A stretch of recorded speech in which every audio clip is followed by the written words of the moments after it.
우리에게 주신 하나님의 말씀은 신약성경 누가복음 4장 1절부터 13절까지 말씀입니다. 허락하신 말씀을 봉독하겠습니다. 예수께서 성령의 충만함을 입어 요단강에서 돌아오사 광야에서 40일 동안 성령에게 이끌리시며 마귀에게 시험을 받으시더라. 이 모든 날에 아무것도 잡수시지 아니하시니 날수가 다함에 줄이신지라. 마귀가 이르되 내가 만일 하나님의 아들이거든 이 돌들에게 명하여 떡이 되게 하라.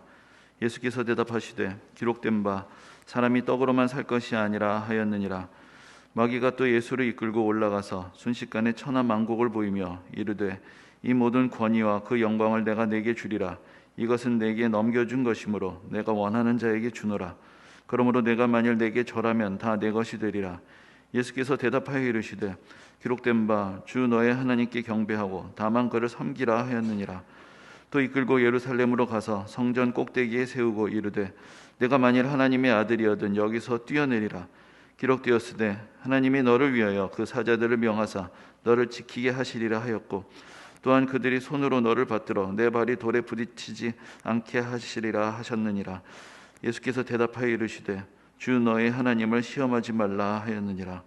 마귀가 모든 시험을 다한 후에 얼마 동안 떠나니라. 아멘.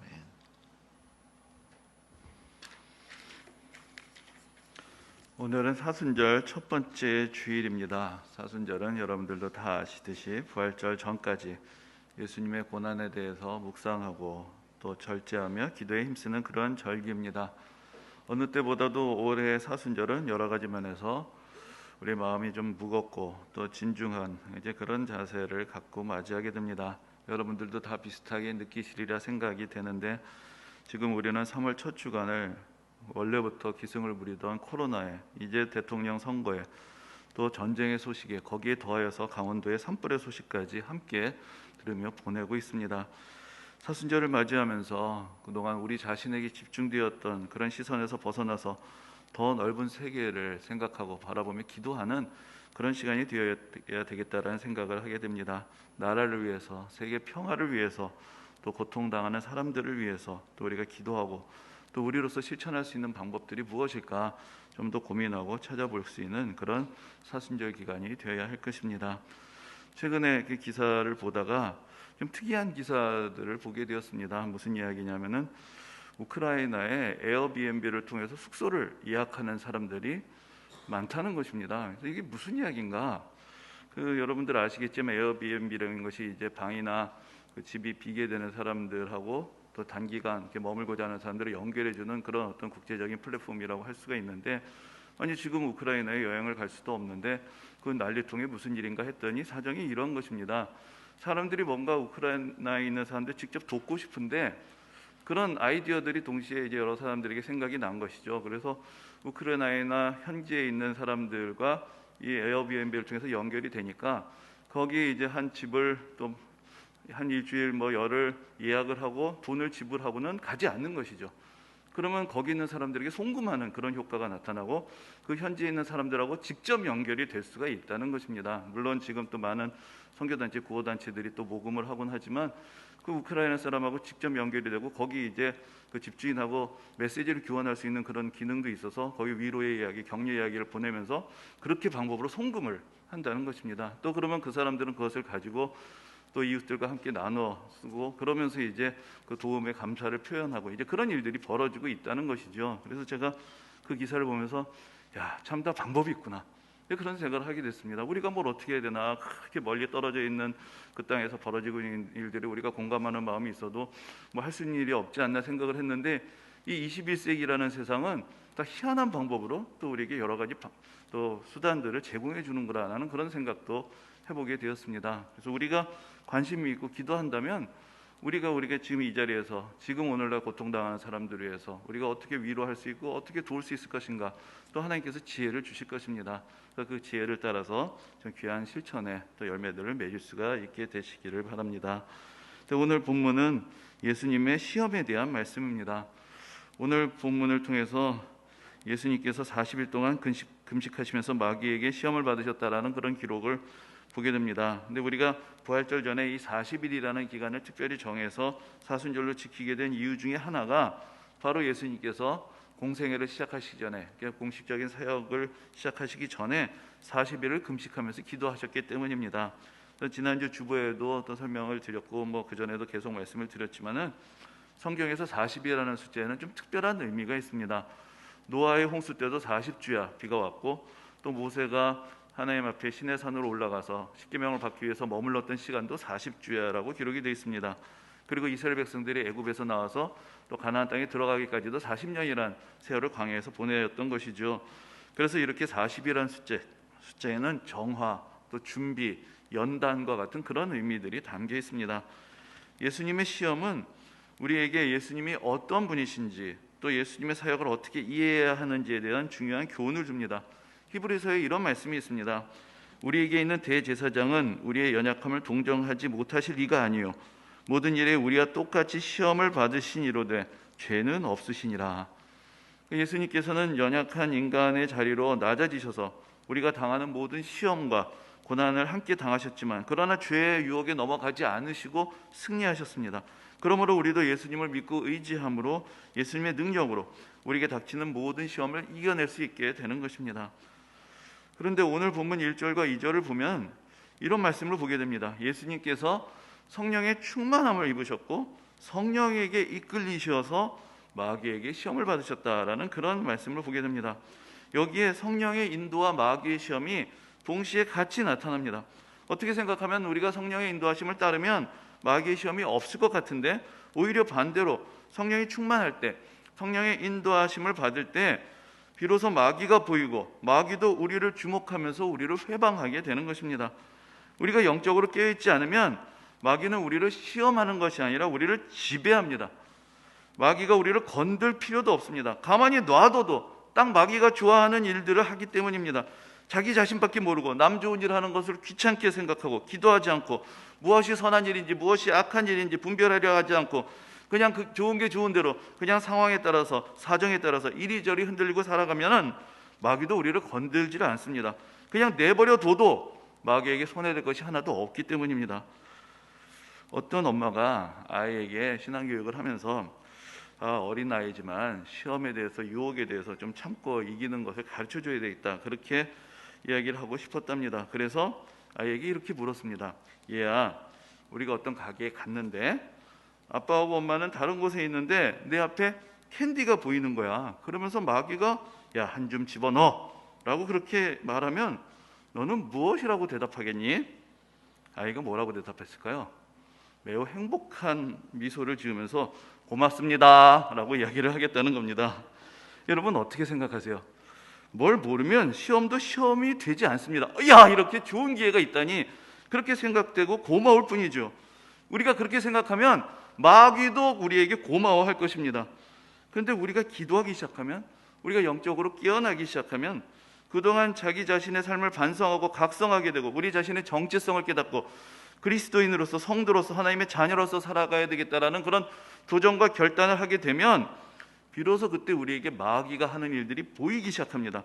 내 안에 마귀 새끼들이 가득 들어차 있었다는 것도 비로소 깨닫게 됩니다. 내 안에 거짓과 부정과 불의와 나태와 욕심과 시기와 미움과 비열함과 허세와 저속함이 가득하다는 것을 깨닫게 될 때에, 그때 우리는 마귀의 수하에서 벗어날 수 있고 더 정결해질 수 있고 더 영적으로 성장할 수 있는 것입니다. 그렇게 될 때 비로소 마귀의 레이더에 우리들이 빨간색으로 표시가 되기 시작됩니다. 가만 놔두면 큰일 날 존재가 되기 때문입니다. 그래서 시험거리를 주어서 우리를 흔들고 더 성장하지 못하게 방해하는 것입니다. 그래서 우리에게 영적인 싸움이 시작이 됩니다. 우리의 신앙의 성장에서 이제 초신자의 단계에서 벗어나게 되고, 그래서 교회에서 더 깊이 양육도 받고 봉사하고 섬기게 되고 좀 더 관여하게 되는 그 순간에 시험이 찾아오는 경우가 많습니다. 만약 여러분들이 믿음 생활하다가 시험에 들게 되면 이제는 내가 좀 마귀가 보기에 급이 되었구나, 건들 만한 가치가 있게 되었구나, 이렇게 내가 성장했구나, 그렇게 생각하셔도 좋을 것입니다. 그런데 실제로는 그렇게 생각하기가 쉽지가 않습니다. 오히려 예수 믿는 것도 좋고 예배드리고 말씀 듣고 은혜 받는 것도 좋은데 시험에 든 것이 싫기 때문에 더 깊이 관여하지 않으려고 하고 사람들과 부딪히는 일들은 피하고자 하는 경우들도 많습니다. 시험이 우리에게 주는 유익이 있습니다. 우리는 시험을 통해서 우리의 겉모습에 가려진 우리의 내면의 본 모습을 깨닫게 됩니다. 우리가 얼마나 옹졸한지, 우리가 사실 얼마나 부정적인 사람들인지, 참으로 우리 안에 얼마나 많은 상처가 있는지, 이런 것들을 우리가 다 깨닫고 드러나게 됩니다. 그래서 더 겸손해지게 되고 더욱더 간절히 하나님의 은혜를 구하게 되고 예수 그리스도를 의지하게 되는 것입니다. 이것도 피하고 저것도 피하고, 이것도 안 하고 저것도 안 하고, 이것도 싫고 저것도 싫고, 그렇게 하다 보면은 결국 그럴듯한 우리의 겉모습은 유지가 될지 몰라도 진정한 신앙의 성장이 일어나기는 쉽지 않을 것입니다. 마귀는 우리를 방해하려고 시험거리를 던져주지만, 그러나 우리가 성령의 인도하심 안에 있을 때 그러한 시험을 이겨낼 수 있고, 그러면서 더 영적으로 성숙하게 되고, 그래서 결국 마귀가 함부로 흔들 수 없는 그런 믿음의 반석 위에 이르게 되는 것입니다. 그리고 그 가운데서 모든 시험의 자리에서 그 시험을 이기시고 승리하신 예수 그리스도의 능력과 은혜를 더욱더 깊이 깨닫고 경험하게 됩니다. 예수님께서 시험을 받으신 장면은 태초에 아담에게 찾아왔던 그 시험의 자리를 우리에게 상기시켜 줍니다. 예수님께서는 그 첫 번째 아담의 실패로 죄악 가운데 인간을 구원하시기 위하여, 그래서 하나님의 새로운 창조를 일으키실 두 번째 아담으로 이 땅에 오셨습니다. 첫 번째 아담은 사탄의 유혹에 굴복했습니다. 그래서 죄가 이 세상에 들어오게 되었습니다. 그러나 예수님께서는 그 아담의 자손으로 죄의 권세 아래에서 살아가고 있는 우리를 구원하시기 위해서 이 땅에 오셔서 모든 시험을 이기고 승리하셨습니다. 그래서 이제 예수 그리스도를 믿고 따르는 사람들에게 구원의 은혜를 베풀어 주시는 것입니다. 또한 예수님께서 광야에서 시험을 받으셨던 이 장면은 이스라엘 백성들의 광야 생활을 연상시킵니다. 광야에서 이스라엘 백성들은 배가 고파서 떡을 구하며 먹을 것을 달라고 아우성을 쳤고, 우상을 섬기려는 그 유혹을 받고 있었고, 하나님을 시험하고 원망했습니다. 오늘 본문에서 마귀의 시험을 물리치시면서 예수님께서 인용하셨던 모든 말씀들은 다 광야 생활을 하던 이스라엘 백성들에게 주셨던 신명기라는 책에 있는 말씀들입니다. 광야에서 예수님의 시험은 이스라엘 백성들의 삶을 재현하는 그런 모습이셨고, 또 이스라엘 백성들의 연약함과 실패를 넘어서셨고, 그래서 하나님의 구원의 능력을 우리에게 베풀어 주시는 것입니다. 그러므로 이제 우리에게 여러 가지 유혹과 시험이 다가올 때, 사람이 하는 게 다 그렇고 그렇지 뭐 어쩔 수 없어, 뭐 다들 그렇게 사는데 뭐 남들도 다 그렇지 않아, 이렇게 생각하는 영적인 패배주의에서 벗어나야 합니다. 우리가 예수 그리스도 안에 있을 때 모든 시험과 유혹을 이기신 예수님의 능력 안에 있는 것이며, 이제 사탄의 권세는 우리를 해치고 우리를 주관할 수 있는 능력을 잃었고 그 발톱이 뽑혔다는 것을 우리는 기억해야 하는 것입니다. 전에도 소개해드린 적이 있는데, 교회의 역사를 보면은 한 4세기경부터 예수님처럼 광야에 나가서 기도하고 아예 광야에서 살고 거기에 머물면서 기도에 전념하던 사람들이 등장하게 됩니다. 그런 사람들을 우리가 사막의 교부들이라고 그렇게 부릅니다. 그 중에 가장 대표적인 사람 한 사람을 꼽으라면 성 안토니우스를 들 수 있습니다. 근데 여러분, 광야에 나가서 기도에 전념하게 되면 어떤 일이 벌어질까요? 이 속세 묻은 때를 벗게 되고 이 복잡한 세상에서 떠나게 되니까 마음이 평화롭고 안정이 될 것 같은데, 안토니우스의 경우를 보면은 그 반대였습니다. 그가 광야에서 기도에 전념하려고 하면 할수록 더 많은 유혹이 찾아오게 되었습니다. 안토니우스가 모든 세상의 유혹을 멀리하고 오직 기도에만 전념하니까 악마가 여러 가지 모습으로 안토니우스에게 나타나서 안토니우스를 시험에 들게 하고 그를 넘어뜨리려고 합니다. 여인의 모습으로 나타나서 유혹하기도 하고 여러 가지 세상 근심들을 다 떠올리게 해서 그를 시험했는데, 그래도 넘어지지 않으니까 어느 날에는 온갖 짐승의 모습으로 찾아와서 그를 위협합니다. 전에도 한번 읽어드린 적이 있는데, 성 안토니우스의 생애라는 책을 보면은 그때의 상황을 이렇게 묘사하고 있습니다. 악마들은 무덤의 네 벽을 뚫고 그것들을 통하여 들어오는 듯이 보이며, 그러니까 안토니우스가 옛 무덤의 터에서 기도를 했기 때문에 이런 표현이 있는 것인데, 그 무덤의 네 벽을 뚫고 그것들을 통해서 들어오는 듯이 보이며 온갖 짐승들과 기어다니는 파충류의 형태로 다가왔다. 갑자기 그곳은 사자들과 곰들과 표범들, 그리고 황소들, 독사들, 전갈들, 늑대들로 우글거리게 되었다. 그것들에 의해 위협을 당하고 들들 벗겨진 채 안토니우스는 신체적인 고통을 더욱 극심하게 느꼈다. 그러나 그의 정신은 맑았고 흔들리지 않는 영혼으로 이렇게 말했다. 너희들 가운데 만약 어떤 힘이 실제로 있다면 너희 중 하나라도 내게 다가올 수 있을 것이다. 그러나 주님께서 너희들의 힘을 부숴버리셨기 때문에 너희는 그저 많은 수의 무리로서 위협하고만 있다. 너희가 난폭한 짐승들의 형상을 그저 흉내내고 있다는 것은 너희에게 힘이 없다는 것을 말해주고 있는 것이다. 그는 다시 담대하게 이렇게 말했다. 만약 너희가 할 수 있다면, 그리고 나에 대해 권한을 받았다면 지체하지 말고 덤벼라. 만약 할 수 없다면 왜 그렇게 헛된 짓을 하며 나를 방해하느냐. 우리 주님께 대한 믿음은 우리에게 있어 보호하시는 벽이며 보증이니라. 이렇게 선언을 했습니다. 안토니우스가 말한 것처럼 우리의 믿음은 우리를 보호하는 벽이 됩니다. 안토니우스는 마귀가 아무리 자기를 넘어뜨리려고 하고 기도를 방해하고 유혹해도 예수 그리스도를 믿는 믿음 안에 있을 때에는 마귀가 우리를 어떻게 할 수 없다는 것을 알고 있었습니다. 그래서 다만 마귀가 할 수 있는 일은 두렵게 하고 부정적인 생각에 빠지게 해서 우리 스스로 죄를 짓도록 유혹하는 것뿐이라는 것을 알았기 때문에 그가 두려움 없이 담대하게 마귀를 물리치고 기도하면서 모든 유혹에서 승리할 수 있었던 것입니다. 오늘 본문을 보면 마귀의 시험은 오늘 설교의 제목과도 같은데 내가 하나님의 아들이거든이라는 말로부터 시작이 됩니다. 내가 하나님의 아들이라면, 우리가 하나님의 자녀라면은 배가 고플 일이 없어야 하고 우리의 필요를 채워주신 하나님의 능력이 나타나야 하지 않겠냐고 우리에게 도전을 하는 것입니다. 요한복음 1장 12절, 여러분들 다 잘 아시는 말씀인데 영접하는 자고 그 이름을 믿는 자들에게는 하나님의 자녀가 되는 권세를 주셨으니, 이렇게 말씀합니다. 우리도 하나님의 자녀입니다. 그런데 이 자녀됨의 권세라는 것이 무엇입니까? 이제 예수 믿고 하나님의 자녀가 되면 모든 일이 다 형통하고 구하는 대로 다 얻을 수 있는 그런 권세를 얻게 되는 것입니까? 그렇게 생각하게 되면 시험을 피할 수가 없습니다. 뜻대로 되지 않을 때, 일이 잘 풀리지 않을 때, 남들의 주목과 인정을 받지 못할 때에 하나님을 원망하게 되고 믿음이 흔들리게 됩니다. 그런데 예수님의 응답은 내가 하나님의 아들이기 때문에 떡만으로 사는 것이 아니다라고 그렇게 대답을 하십니다. 하나님의 자녀는 이 세상에 매여서 이 세상의 것을 더 많이 구하는 것이 아니라 오히려 이 세상의 욕망으로부터 벗어나는 사람이고, 이 세상에서 벌어지는 일들에 매이지 않고 하나님의 영광을 구하며 하나님 나라에 속한 사람으로서의 자유를 누리며 살아가는 그런 권세를 갖게 되는 것입니다. 하나님의 자녀라면 땅에 속한 것을 구하고 채우려 하는 것이 아니라 하나님의 말씀으로 즐거워하고 하늘에 속한 하나님의 영광을 바라보며 살 수 있어야 한다. 그것을 예수님께서 우리에게 깨우쳐 주신 것입니다. 예수를 믿는다고 죄송하지만 사람이 다 같지는 않습니다.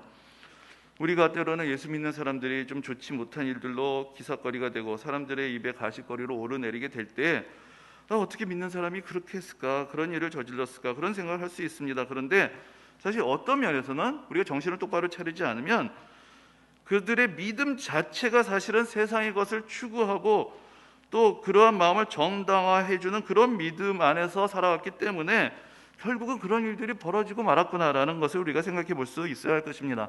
예수를 그렇게 믿었기 때문에, 그런 식으로 예수를 믿었기 때문에 결국 그런 일들을 저지르게 되는 것이죠.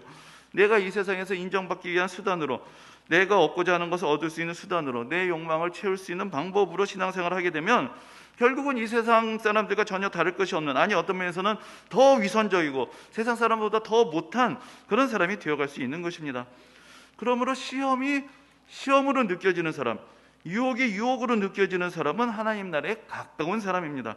이 세상을 넘어선 세계가 보이고 가치가 보이고, 근데 우리가 아직 도달하지 못했기 때문에 시험거리가 되는 것이죠. 그럴 때 우리가 쉽게 선택할 수 없고 감당하기 어렵다 할지라도 그래도 아닌 것은 어쨌든 아니고 부정할 줄을 알고 옳은 것은 옳은 것으로 인정할 줄 알아야 하는 것입니다. 그 사이에 우리는 끼어 있는 것이죠.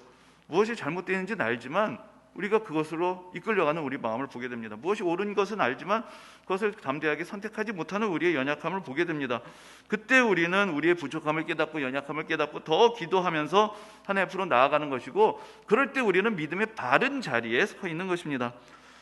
두 번째 시험을 보면 마귀는 천하만국 모든 영광을 보여주면서 이런 것을 나도 줄 수 있다라고 그렇게 말합니다. 6절에서 보면 이 세상의 영광은 내게 넘겨준 것이다 라고까지 말합니다. 이 세상의 영광은 마귀가 말하기를 나의 것이기 때문에 내가 원하는 자에게 줄 수 있다라고 말할 수 있습니다. 여러분, 이 이야기를 잘 기억하셔야 됩니다. 마귀는 지금 거짓말하고 있지 않습니다. 마귀가 어떻게 감히 예수님을 속일 수 있다고 생각을 하겠습니까? 마귀는 자기가 가진 것을 가졌다라고 말하고 자기가 줄 수 있는 것을 줄 수 있다고 말하는 것입니다.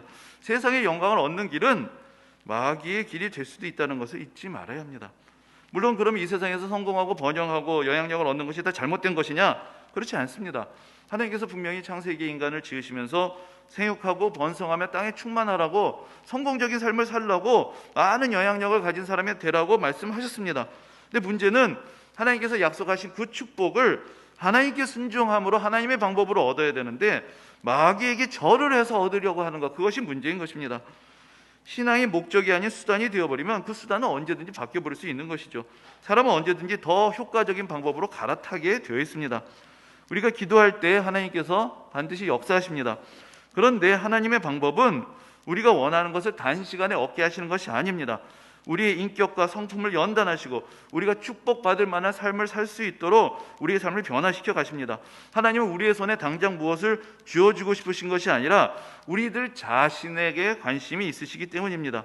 그래서 하나님께 기도할 때 우리가 생각하기에는 응답이 더디 온다고 생각이 될 수 있는 것입니다. 하지만 마귀는 우리가 원하는 것을 딱 우리 손에 넣어주어서 우리를 타락시키고 우리를 무너뜨리는 것을 더 좋아합니다.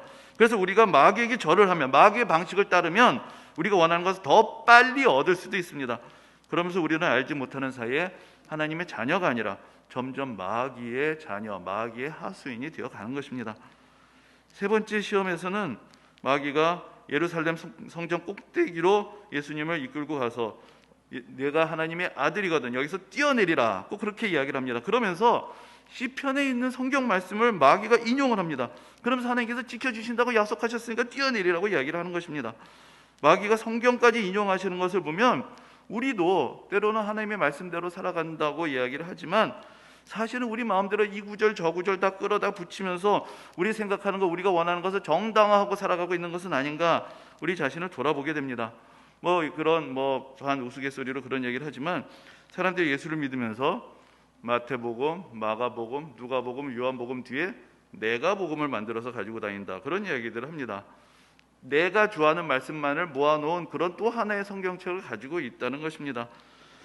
그 내가 복음 속에는 구하면 주신다라는 말씀은 있지만 먼저 그의 나라와 그의 의를 구하라는 말씀은 대개 들어있지 않습니다. 우리가 성경 말씀을 암송합니다. 매달 한 구절씩 암송하면서 말씀을 깊이 우리 마음속에 두고자 하지만 그러나 또한 계속해서 성경을 통독하시도록, 성경 전체를 계속해서 읽어가시도록 또 권면을 드리는 이유는 이 모든 말씀의 맥락과 주제를 알고서 그 말씀을 이해하고 암송해야 되는 것이지 딱 그 구절만 갖고 내가 원하는 대로 그렇게 함부로 오해를 하면서 사용해서는 안 되기 때문에 그런 권면을 같이 드리는 것입니다. 또한 세 번째 유혹에서 마귀가 이렇게 성경까지 인용해가면서 하나님의 자녀이기에 남에게 주목을 받고 뭔가 대단하게 이루는 것을 보여주어야 된다라고 그렇게 유혹을 하는 모습을 봅니다. 그러나 예수님은 하나님을 시험하지 말라는 말씀으로 유혹을 물리치셨습니다. 내가 하나님의 아들인데 이렇게 높은 성전 꼭대기에서 뛰어내리면 정말로 하나님이 지켜주시나 보자 하고 하나님을 시험해서는 안 된다는 것입니다. 앞에서도 말씀드렸지만 하나님의 자녀의 권세라는 것은 우리가 가진 천국권이 아닙니다. 오히려 우리가 하나님께 값없는 은혜를 받은 사람이라는 것을 상기시켜 주는 것입니다. 그러므로 하나님을 시험해서 내가 이렇게 봉사도 하고 헌금도 하고 열심히 내서 신앙생활도 하는데 이제 하나님께서 나에게 어떻게 하시나 보자 하고 하나님을 시험하고자 한다면 그것은 어리석은 일입니다. 마치 우리가 먼저 하나님께 드리고 나서 이제 하나님께서 우리에게 뭔가를 주실 차례라고 생각하는 것은 잘못된 생각입니다. 하나님께서 먼저 우리에게 베풀어 주신 은혜를 깨닫고 이제 우리가 어떻게 은혜에 보답하며 어떻게 은혜에 합당하게 살아갈 것인가를 생각해야 하는 것입니다. 신앙이란 것은 하나님과 하는 거래가 아닙니다. 우리가 뭔가를 드려서 하나님께로부터 이에 상응하는 것을 얻어낼 수가 없습니다. 왜냐하면 하나님께는 모든 것이 하나님께 속한 것이기에 하나님께서 필요한 것, 우리가 하나님께 뭔가 드려서 하나님을 만족시킬 수 있는 것은 하나도 없기 때문입니다. 하나님은 먼저 우리에게 값없이 은혜를 베풀어 주셨습니다. 그러므로 우리가 하나님이 이제 어떻게 하시는가 보자 할 것이 아니라 내가 하나님의 은혜 안에서 살아왔다는 것을 깨닫고 이제 나는 하나님 앞에서 어떻게 살아야 할 것인가를 가지고 기도하며 하나님의 뜻을 구해야 하는 것입니다. 예수님이 받은 시험은 앞으로 예수님의 사역이 어떤 사역이 될 것인가를 또한 미리 보여주는 그런 시험이 됩니다. 하나님의 아들이셨지만 예수님께서 가셨던 그 길은 배고프고 고달픈 길이었습니다. 세상의 영광과는 거리가 먼 하나님만의 영광만을 구하는 그런 삶이셨습니다. 우리를 구원하시기 위해서 십자가의 고난을 친히 감당해야 하시는 그런 삶이셨습니다. 오늘 본문을 보면은 마귀가 마지막으로 예수님에게 예루살렘 성전 꼭대기에서 뛰어내리라고 예수님을 시험합니다. 그런데 우리가 복음서를 보면 예수님의 사역의 절정도 예루살렘에서 이루어졌습니다. 예수님은 예루살렘에 올라가셔서 고난을 당하셨고 십자가에 높이 달리셨습니다. 거기서 많은 사람들이 예수님을 조롱하면서 이렇게 얘기합니다. 내가 진정으로 이스라엘의 왕이라면 십자가에서 내려와 보라고 예수님을 조롱했습니다. 그러나 예수님께서는 그 고난의 십자가를 떠나지 않으셨고 끝까지 그 십자가에서 우리를 위한 모든 고난을 다 감당하셨습니다. 우리에게도 사탄은 찾아와서 시험할 것입니다. 예수님이 성령의 충만함을 받아서 성령의 인도하심을 따라서 시험을 받으셨듯이 우리도 더 은혜 받고자 할 때 시험도 함께 찾아오게 될 것입니다. 그때 마귀는 우리에게 속삭일 것입니다. 너 별 수 없다고, 내가 뭐 바뀔 것 같냐고, 내가 그렇게 살 수 있을 것 같냐고. 마귀는 우리를 유혹하고 넘어뜨리려 할 것입니다. 그럴수록 우리는 더 기도의 끈을 놓치지 말아야 합니다. 예수님께도 찾아왔던 그 시험이 결코 우리를 비껴가지 않을 것을 알고 더 간절히 기도하면서 사탄의 음성이 아니라 하나님의 음성, 하나님의 말씀에 더 귀를 기울일 수 있어야 합니다. 그리고 우리 스스로의 힘으로 이길 수 없는 그 시험을 능히 이겨내기 위해서 마귀의 시험을 이기고 승리하신 예수 그리스도의 능력을 더욱 의지해야 합니다. 히브리서 2장에서도 이렇게 말씀합니다. 그가 시험을 받아 고난을 당하셨은즉 시험 받는 자들을 능히 도우실 수 있느니라. 예수님은 우리가 마귀의 유혹을 이길 수 있는 길을 열어주셨습니다. 인간은 약합니다. 그래서 죄의 유혹을 이기지 못합니다. 그러나 그리스도인은 강합니다. 그리스도께서 함께 하시기 때문입니다. 우리는 더 이상 유혹에 넘어가는 내 자신에 대해서 핑계를 대지 말고 정당화해서는 안 되는 것입니다. 유혹과 싸워야 하고 그리고 우리를 도우시는 분이 계심을 믿어야 합니다. 오직 예수 그리스도를 의지하며 더욱 기도에 힘쓰고 하나님의 말씀을 굳게 붙들어서 승리하며 하나님의 은혜의 보좌 앞에 더욱더 가까이 나아가는 그런 복된 사순절 기간이 되시기를 주님의 이름으로 축원합니다. 아멘.